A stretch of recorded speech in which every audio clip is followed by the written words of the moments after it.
नमस्कार, your money में आपका स्वागत है। आपके साथ मैं हूं स्वाति। योर मनी में हमारी कोशिश होती है वो हर जानकारी आप तक पहुंचाने की जो आपके फाइनेंशियल सिक्योरिटी से जुड़ी हो। आज हम फोकस करेंगे आपकी कंप्लीट फाइनेंशियल प्लानिंग पर और सवालों के जवाब देने के लिए हमारे साथ हैं वाइज इन्वेस्ट एडवाइजर्स के सीईओ हेमंत रुस्तगी। हेमंत, स्वागत है आपका शो में। शुरू करते हैं सवाल जवाब का सिलसिला। अभिजीत भट्टाचार्य जी हमारे साथ जुड़े हैं फोन लाइन पर। अभिजीत नमस्कार, कहाँ से बात कर रहे हैं आप? नमस्कार, मैं त्रिपुरा अगरतला से बोल रहा हूँ। जी, क्या जानना चाहते हैं? मैंने आपको कल ही मैंने चिट्ठी लिखी थी आपको। जी, आपकी चिट्ठी मिली हमें। मैंने हाँ। कि मैं और मेरी वाइफ, हाँ, हम दोनों स्टेट गवर्नमेंट सर्विस करते हैं, गवर्नमेंट ऑफिशियल्स हैं। एक्चुअली हम दोनों कॉलेज में पढ़ाते हैं, असिस्टेंट प्रोफेसर हैं जी।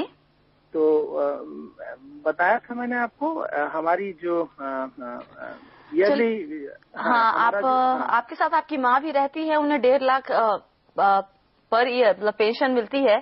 साथ ही आप दोनों काम करते हैं, इसलिए आप सरकारी नौकरी है, रिटायरमेंट के बाद भी आपको पेंशन मिलती रहेगी और नौकरी के दौरान मेडिकल का सारा खर्च आपको वापस मिल जाता है। मतलब उस फ्रंट पे आपको चिंता करने की जरूरत नहीं है। जी हाँ। आपकी अगर हम अभी तक के निवेश पर एक नजर डालें, जीपीएफ में 84,000 रुपए प्रति साल per year, ICICI pension policy में 12,000 पर ईयर और आपके साथ आपने एक ICICI health saver family floater policy भी ले रखी है, कवर है 5 लाख का, राइट? जी हाँ। ये काम आपने अच्छा किया है। आपके पास टर्म प्लान है, 1 करोड़ का कवर लिया है, प्रीमियम दे रहे हैं 10,000 से थोड़ा ज्यादा। साथ ही पर्सनल एक्सीडेंट पॉलिसी भी आपने ले रखी है, बहुत बढ़िया। अलग से आपने सवाल जो पूछा है कि अलग से हेल्थ कवर जरूरी है क्या, ये क्यों सवाल आ रहा है आपके दिमाग में? ये सवाल एक्चुअली मैं पूछ रहा था मेरी वाइफ के लिए, क्या उनको अलग से हेल्थ कवर लेना चाहिए? ठीक है, हम वहां तक पहुंचेंगे। इसके बाद 1-2 सवाल आपसे और भी हम पूछना चाहेंगे। अभिजीत, आपने निवेश के नाम पे आपने क्या किया है अभी तक, जीपीएफ और आईसीआईसीआई पेंशन पॉलिसी के अलावा? इसके सिवा और कोई निवेश नहीं किया है। बचत कितनी होती है आपकी हर महीने? बचत इन द सेंस इस निवेश के अलावा? हाँ, इस पूरे चीजों का आप पूरे महीने का सैलरी आती है, खर्चा होता है, आपके पास कितने पैसे बचते हैं? तो फिर बहुत ज्यादा नहीं बचते हैं उसके बाद। तो आपने कुछ अपने वित्तीय लक्ष्य, फाइनेंशियल गोल्स बनाए हैं कि नहीं बनाए हैं? ये सवाल इसी के लिए था जो मैंने आपको जो मैंने लिख के भेजा हुआ था आपके पास जी। मतलब एक हेल्थ के लिए मैंने वो किया हुआ था 5 लाख का, वो मैंने बताया हुआ है जी। दूसरा मैंने बताया हुआ एक टर्म प्लान लिया हुआ था। तीसरा जो है रिटायरमेंट का जो है वो तो एक तो गवर्नमेंट का आता ही रहेगा और दूसरा ये अपना जीपीएफ का जो भी बन के आएगा तकरीबन 3-4 करोड़ रुपए आ जाएंगे जब तक मैं रिटायर कर लूंगा। ये तो बढ़िया है। सवाल हाँ। तो इसके अलावा जो है हम कहते हैं कि बच्चे की पढ़ाई है, बच्चे की शादी है या फिर कहीं बाहर घूमने का प्लान, इस तरह के कुछ प्लान्स आपके हैं या उसके लिए पैसे आप जोड़ रहे हैं अलग से? नहीं। हाँ, इसी के लिए मैंने मतलब मैंने आपको वो किया था कि मतलब किस तरह से किया जाए। और चलिए ठीक है। हेमंत, इंश्योरेंस फ्रंट पे इन्हें मुझे लग नहीं रहा कोई दिक्कत है, अच्छा खासा कवर लेके लिया हुआ इन्होंने, साथ ही हेल्थ पॉलिसी भी है इनके पास। आपको क्या लगता है इनकी पूरी फाइनेंशियल प्लानिंग में क्या क्या चीजें ऐड करने की जरूरत है? देखिए साथी, जैसे अभिजीत ने बताया अभी, इनके पास इन्वेस्टमेंट के नाम में अगर हम देखें इनका पोर्टफोलियो, तो एक तो उनके पास प्रोविडेंट फंड है और दूसरी कुछ ट्रेडिशनल प्लान्स हैं। अब जहां तक प्रोविडेंट फंड की हम बात करते हैं, वो तो एक कंपलसरी सेविंग है, मतलब हम जानते हैं कि वो हर महीने आपकी सैलरी में से कट जाता है। उसके अलावा जो उन्होंने जो पॉलिसी ली है वो ट्रेडिशनल प्लान्स हैं। मतलब जो बहुत सारी मिस्टेक्स, गलतियां जो इन्वेस्टर्स करते हैं, शायद अभिजीत ने भी की हैं, कि हम एक ऐसी ऑप्शन देखते हैं जहां पे हमको इन्वेस्टमेंट और इंश्योरेंस दोनों मिल जाए। अब प्रॉब्लम क्या है ऐसी ट्रेडिशनल प्लान्स के साथ, कि इसमें ज्यादा फोकस इन्वेस्टमेंट पे है और कम फोकस इंश्योरेंस पे है, और इवन इन्वेस्टमेंट में भी बहुत ही कम रिटर्न मिलते हैं। तो क्या होता है कि ना तो आपको सही तरीके से इंश्योरेंस मिल रहा है, ना ही आपको सही तरीके से आपको एक जो है जिस तरह का रिटर्न मिलना चाहिए, आप इन्फ्लेशन को बीट नहीं कर पाते। अभिजीत, अच्छी बात यह है कि आप वाइफ दोनों यंग हो। आई थिंक मुझे लगता है ये सही समय पे आपने ये सवाल पूछा है ये इस समय पे आपको अपनी इन्वेस्टमेंट प्लानिंग करने की जरूरत है। इन्वेस्टमेंट प्लानिंग का मतलब ये है कि एक बहुत ही सिंपल सा प्रोसेस है। आपको ये देखना है कि आपने पैसे से क्या करना चाहते हैं। जैसे स्वाति ने आपको बताया कि आपके जो गोल्स होंगे उनको आप डिफाइन कर लीजिए, कितना समय आपको उन गोल पूरा करने के लिए वो देख लीजिए, कितना टारगेट आपका है, कितना आपको अचीव करना है। जैसे आपने रिटायरमेंट की बात की, रिटायरमेंट एक आपका गोल है, और इसी तरह से जैसे अगर आपके केस में बात करें, आपकी 2 साल की एक बेटी है, तो एक आपका गोल, ऑब्वियस गोल क्या है कि आपकी बेटी के लिए एजुकेशन के लिए पैसा बनाना है, उनकी शादी के लिए पैसा बनाना है। आपने अपने रिटायरमेंट के लिए कहा, आप प्रोविडेंट फंड में अच्छा खासा पैसा जमा कर रहे हैं, शायद वो 3 करोड़ से ज्यादा हो जाएगा, लेकिन अगर चाहें तो कुछ पैसा और भी अपनी इन्वेस्टमेंट में से वहां पे डाल सकते हैं। तो ये सही समय है, आप इस प्रोसेस को शुरू कीजिए। ये सुनने में शायद थोड़ा कॉम्प्लिकेटेड लगे, लेकिन बहुत सिंपल है। स्वाति, इनको हम यहाँ एक एक्सप्लेन कर सकते हैं इनके गोल के हिसाब से, कि जैसा इन्होंने कहा कि इनकी बेटी की एजुकेशन की अगर हम बात करते हैं, हायर एजुकेशन की, 2 साल की उनकी बेटी है अभी, तो मान लीजिए उनको 18 साल में इनको पैसे की जरूरत पड़ेगी, तो 16 साल का टाइम होराइजन है। तो ये जानने की जरूरत है गोल आपका क्या हुआ, आपकी बेटी की एजुकेशन के लिए आपको पैसा जमा करना है, और जो इनका टाइम होराइजन है वो हो गया 16 साल। अगर मान लीजिए अभिजीत, अगर अपनी बेटी के लिए आप ऐसी एजुकेशन देना चाहें जिसकी आज की कॉस्ट जो है 15 लाख रुपए है, क्योंकि ये पैसा 16 साल के बाद लगेगा, अगर हम 7% का इन्फ्लेशन मान के चलें तो वो करीब आपको 45 लाख रुपए उस समय पे लगेंगे। इसलिए बहुत जरूरी है कि जब भी आप लॉन्ग टर्म गोल की बात करें तो आप इन्फ्लेशन को यहाँ पे देख लीजिए। क्योंकि लंबे समय के लिए इन्वेस्ट कर रहे हैं तो आप इक्विटी जैसी ऑप्शन को देख सकते हैं, जो आपके पोर्टफोलियो में बिल्कुल नहीं है। इक्विटी में इन्वेस्ट करने का स्वाति, इनके पास 2 तरीके हैं। एक तो जैसा हम जानते हैं कि आप स्टॉक मार्केट में डायरेक्टली इन्वेस्ट कर सकते हैं, या फिर आप डाइवर्सिफाइड व्हीकल जैसे म्यूचुअल फंड है वो कर सकते हैं। किसी भी नए इन्वेस्टर के लिए जरूरी है कि आप म्यूचुअल फंड जैसी ऑप्शन को देखें, ताकि जो आपके जो प्रोफेशनल फंड मैनेजर हैं, full time professional fund manager हैं, डाइवर्सिफाइड व्हीकल आपको मिलती है, तो एसआईपी के द्वारा इन्वेस्ट करें तो जो वॉलेटिलिटी भी आपको मिलती है शॉर्ट टर्म में, मीडियम टर्म में, वो भी आप काफी हद तक टैकल कर सकते हैं। तो जैसे हमने 45 लाख इनके गोल की बात की स्वाति, यहाँ पे इनको अगर ये 8,000 रुपए इन्वेस्ट करें हर महीने 12% के हिसाब से, तो ये अपना गोल 16 साल में ही अचीव कर पाएंगे। इसी तरीके से अभिजीत, मैं चाहूंगा कि आपके जो बाकी गोल्स हैं, उनकी मैरिज का है या आपके रिटायरमेंट के लिए अगर और पैसा चाहिए, तो उस तरह से आप बनाइए। इनकी जो इंश्योरेंस की इन्होंने बात की, बहुत अच्छा किया, उन्होंने एक टर्म प्लान लिया हुआ है यहाँ पे। वाइफ के लिए भी इनको टर्म प्लान लेना चाहिए, दोनों वर्किंग है, क्योंकि जो भी फैमिली में वर्किंग मेंबर हो उन सबकी इंश्योरेंस होनी चाहिए, क्योंकि अगर कुछ हो जाए किसी को तो उससे फैमिली के फाइनेंस पे फर्क पड़ता है। तो आई थिंक दोनों के लिए टर्म प्लान लेंगे तो बिल्कुल सही रहेगा। और वाइफ के लिए हेल्थ प्लान अलग से? देखिए, मुझे लगता नहीं, इन्होंने कहा दोनों के दोनों अगर कवर्ड हैं, गवर्नमेंट उसमें कवर्ड है, और साथ में इनका फैमिली फ्लोटर है 5 लाख का, मुझे नहीं लगता इस समय बहुत ज्यादा जरूरत है उसकी। ऑलराइट, तो आपने अभिजीत जी, आपने नींव बहुत अच्छी रखी है फाइनेंशियल प्लानिंग की। आपको उसके ऊपर एक अब घर खड़ा करना है, स्टेप बाय स्टेप शुरू कीजिए। आपको एसआईपी इक्विटी का थोड़ा एक्सपोजर लेना होगा, आपको कुछ गोल्स भी थोड़ा डिफाइन करने होंगे। हेमंत ने आपको समझाया है किस तरीके से आप कैलकुलेट करेंगे कि आपको कितने वक्त में कितने पैसों की जरूरत होगी, और जब भी आप वो रकम कैलकुलेट करेंगे तो आपको इन्फ्लेशन को, महंगाई दर को जरूर ध्यान में रखना होगा, उसके हिसाब से निवेश करना होगा। तो आपको बस यही अब करने की जरूरत है। बाकी आपने जो काम किया है बहुत ही बढ़िया, अभी तक आपने इंश्योरेंस पोर्टफोलियो को बहुत प्यार से अच्छे से बनाया है। वक्त एक ब्रेक का। अगर आप भी हमसे कोई सवाल पूछना चाहते हैं म्यूचुअल फंड, इंश्योरेंस या फिर फाइनेंशियल प्लानिंग से जुड़ा हुआ, तो अपना सवाल हमें ईमेल कीजिए mf@moneycontrol.com पर। आप हमें फेसबुक पर भी फॉलो कर सकते हैं। आपको विजिट करना है facebook.com/आवाज योर मनी।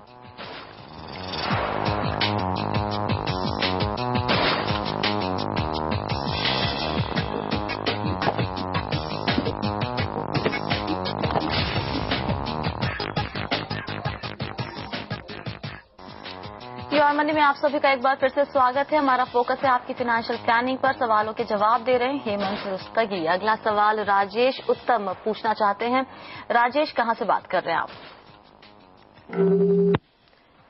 चलिए, यहाँ से इनसे संपर्क नहीं हो पाया राजेश से। उनका सवाल ले लेते हैं।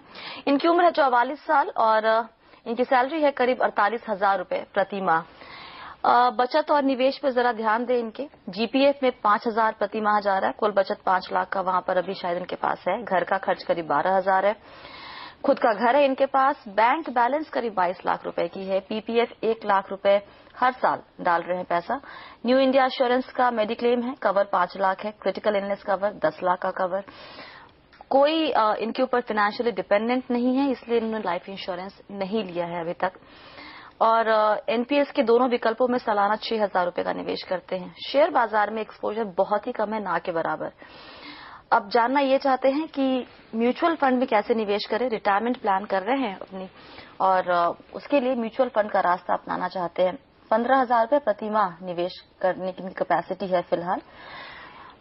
प्लानिंग इन्हें कैसी करनी चाहिए? इन्होंने जो किया है आपको लगता है सफिशिएंट है, इसमें ज्यादा कुछ और ऐड करने की जरूरत नहीं है? देखिए, जहां तक रिस्क मैनेजमेंट का सवाल है, जैसा उन्होंने कहा उनके ऊपर कोई डिपेंडेंट नहीं है, तो वहां पे बहुत ज्यादा शायद उस पर फोकस करने की उनको जरूरत भी नहीं है।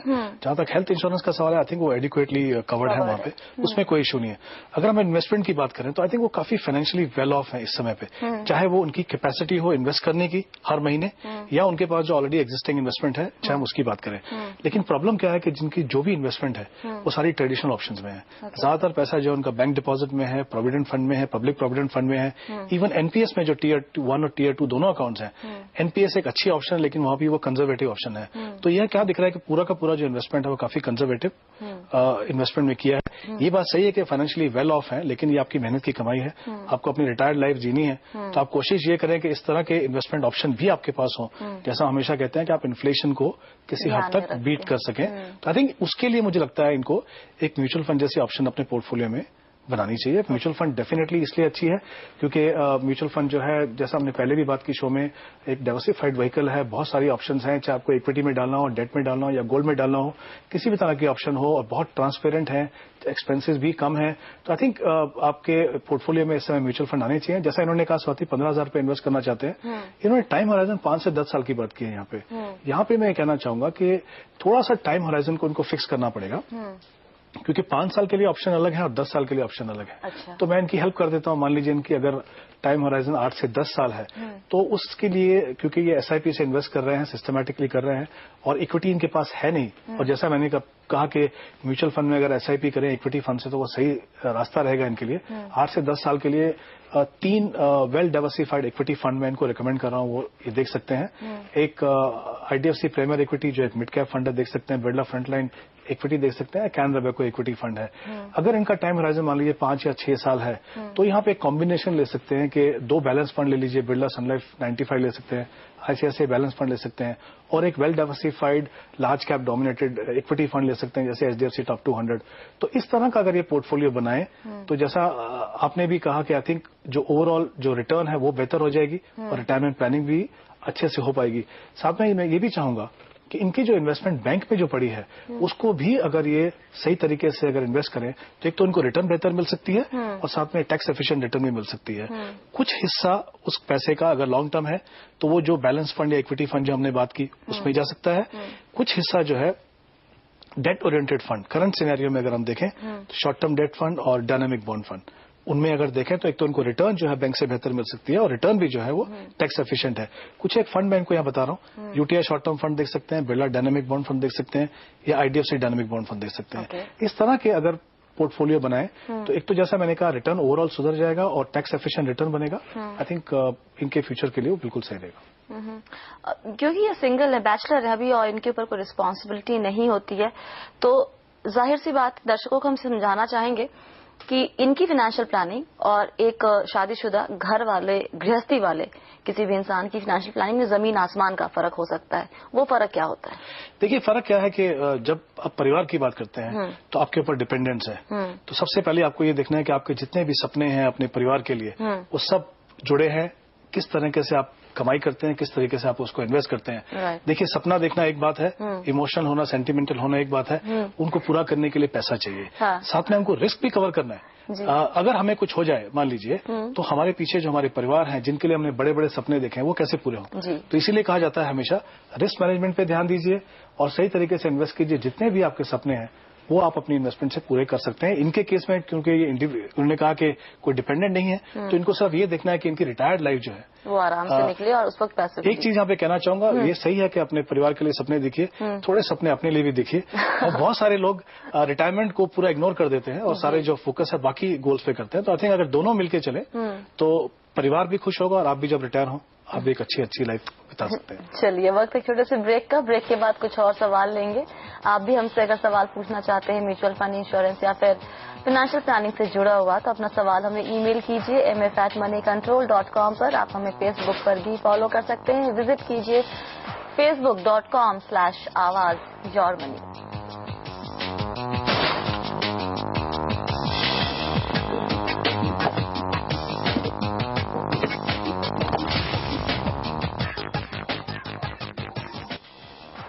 योर मनी में आज हमारा फोकस है फाइनेंशियल प्लानिंग पर और सवालों के जवाब दे रहे हैं वाइज इन्वेस्टर एडवाइजर्स के सीईओ हेमंत रुस्तगी। अगला सवाल अजय कुमार शर्मा का, ईमेल के जरिए सवाल भेजा इन्होंने। इनका जरा प्रोफाइल हम चेक करें। उम्र है इनकी 29 साल। आय और खर्च का हिसाब किताब देख लेते हैं। आय है 50,000 रूपये प्रति माह, खर्च है 15,000 रूपये प्रति माह। इंश्योरेंस कहाँ क्या क्या लिया इन्होंने अभी तक? कंपनी की तरफ से 25 लाख का टर्म इंश्योरेंस है इनके पास। 2 जीवन सरल पॉलिसी है। कुल प्रीमियम दे रहे हैं 32,000 से थोड़ा ज्यादा। LIC एंडाउमेंट प्लान है। प्रीमियम दे रहे हैं 9,744 रूपये।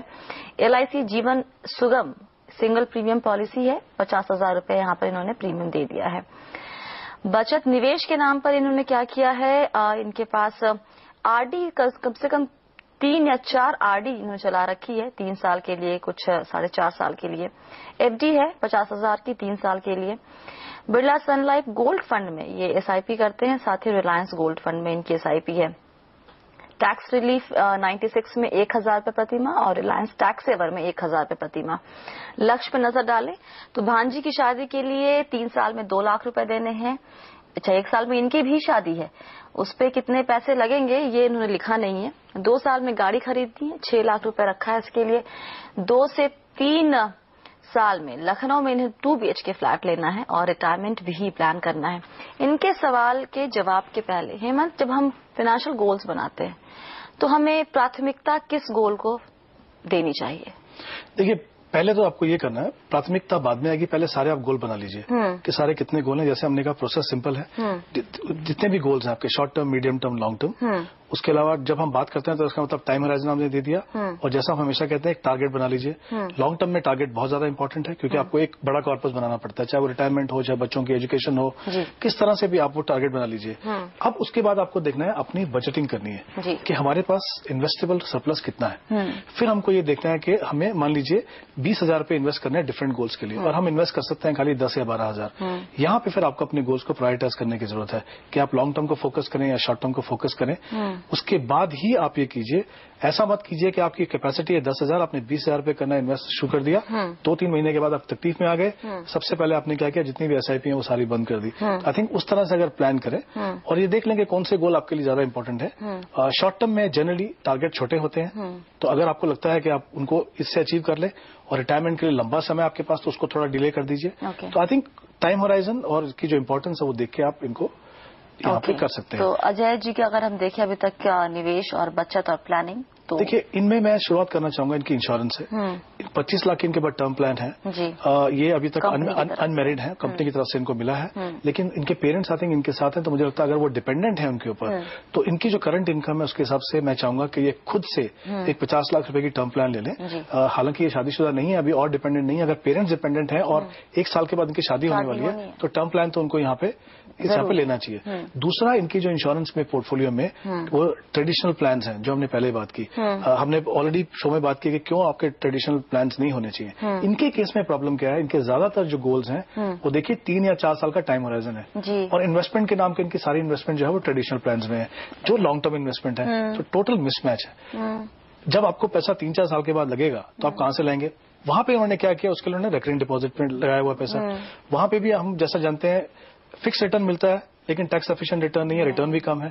तो वहां पे भी मैं चाहूंगा, जैसे मैंने पहले कहा कि अगर म्यूचुअल फंड के शॉर्ट टर्म डेट फंड जो मैंने ऑलरेडी नाम लिए हैं या जो डायनेमिक बॉन्ड फंड में, उनमें अगर SIP करके रिकरिंग डिपॉजिट की जगह इन्वेस्ट करें तो उनको एक तो बेहतर वहां पे रिटर्न मिल सकती है। इनके बाकी गोल्स देखिए, इन्होंने कहा इनको घर खरीदना है 2-3 साल में। इन्होंने कुछ कहा नहीं कितना बड़ा घर, बड़ा 2 BHK है कितना है, लेकिन बजट बनाइए पहले तो, फिर देखिए कि आपको लोन लेना है 10% मार्जिन मनी कितना हुआ, उसके लिए कितना कॉर्पस मेरे को बनाना है, पहले वो देखना है। 2 गोल इन्होंने कहा कि नीज के लिए आई थिंक 3 साल में उनको 2 लाख रुपए चाहिए। वहां पे अगर 9% का रिटर्न में मान के चलूं तो उनको करीब 5,000 रुपए इन्वेस्ट करना है। इन्होंने कहा 2 साल में इनको गाड़ी खरीदनी है 6 लाख की, उसके लिए अगर मैं 9% रिटर्न मान के चलूं तो 23,000 रुपीज उनको इन्वेस्ट करना है, जो डेफिनेटली करंट सिचुएशन में नहीं कर सकते। इसके बाद इन्होंने कहा कि इनके रिटायरमेंट की प्लानिंग के लिए भी चाहिए और पेरेंट्स को कुछ 2-3 जगह में वो शायद तीर्थ यात्रा के लिए लेके जाना चाहते हैं, उसके लिए भी पैसा चाहिए। आई थिंक यहाँ पे जो गोल्स प्रायोरिटाइज करना है वो बहुत इंपॉर्टेंट है। आप देख रहे हैं कि मेरे पास 15 या 20,000 रुपए है, मेरे इतने सारे गोल्स हैं, तो ये क्या कर सकते हैं, पेरेंट्स के लिए जो करना चाहते हैं ऑब्वियसली उसको प्रायोरिटी होगी।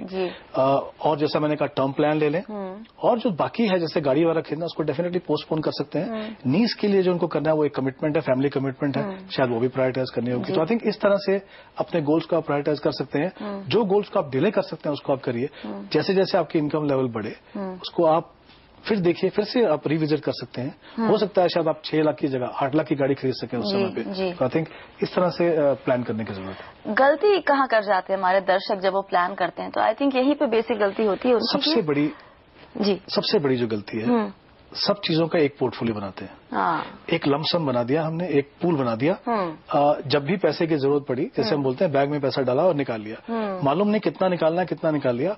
और बहुत सारे डिसीजन जो है हमारे काफी इंपॉर्टेंट है। मान लीजिए घर बना रहे हैं, कोई बजट नहीं है, तो आप रेनोवेशन कर रहे हैं तो मालूम नहीं 10 लाख खर्चा करना है कि 15 लाख खर्चा करना है। बच्चों की एजुकेशन के लिए मालूम नहीं किस तरह की एजुकेशन करनी है। तो जैसा मैंने पहले कहा, आपने कुछ टारगेट सेट नहीं किया, एक ही पूल है। अच्छा, और इंपॉर्टेंट चीज और यहाँ पे ये भी है कि आपके गोल्स के समय अलग अलग है। कहीं पे 3 साल है, कहीं पे 5 साल है, कहीं पे 15 साल है। तो आप किस तरह का पोर्टफोलियो बनाएंगे? इक्विटी बनाएंगे, डेट बनाएंगे या मिक्स बनाएंगे? तो आई थिंक इंपॉर्टेंट है गोल्स को डिफाइन करके टाइम हराइज बना के हर गोल के लिए अगर आप अलग अलग पोर्टफोलियो बनाएं तो मुझे लगता है किसी भी तरह से आपको प्रॉब्लम नहीं आएगी। ऑलराइट, तो सिर्फ गोल्स बनाने से और उसको फिर अगर आप प्राथमिकता नहीं देंगे और कहीं भी कुछ भी निवेश करते रहेंगे तो इसे फाइनेंशियल प्लानिंग नहीं कहते। देखिए, आपके पैसे हैं, आपकी फैमिली है, आपसे बेहतर कोई नहीं जानता कि उस पैसे को कहाँ निवेश करना है, किस लिए निवेश करना है। शायद आप कहाँ निवेश करना है ये नहीं जानते हो, लेकिन किस लिए करना है ये आप जानते हैं। तो ये बेसिक काम आपको करना है कि आप बैठ के थोड़ा होमवर्क कीजिए। इतने पैसे आ रहे हैं, इतने बचते हैं, ये मेरी प्राथमिकता है, मुझे ये पूरा करना है, इसके लिए इतने पैसों की जरूरत होगी। कहाँ निवेश करना समझ में नहीं आता, उसके लिए योर मनी आपके साथ है। तो एक चीज हमेशा बहुत क्लियर रखिए कि फाइनेंशियल प्लानिंग का जो बेस होता है वो इंश्योरेंस होता है। इंश्योरेंस का मतलब 50 पॉलिसी नहीं होती है। एक टर्म प्लान, एक हेल्थ इंश्योरेंस खुद के लिए, फैमिली के लिए, पेरेंट्स के लिए, ये जरूरी है। उसके ऊपर शुरू कीजिए निवेश करना और अपने गोल्स को पूरा कीजिए। कोई भी चीज आपको अपना गोल अचीव करने से फिर नहीं रोक सकती अगर आप इस तरीके से डिसिप्लिन होके निवेश करेंगे और प्लानिंग को आगे लेकर जाएंगे। बहुत बहुत शुक्रिया हेमंत आज सभी सवालों के जवाब देने के लिए। और इसके साथ ही योर मनी में फिलहाल इतना ही। आप बने रहिए CNBC आवाज के साथ। नमस्कार।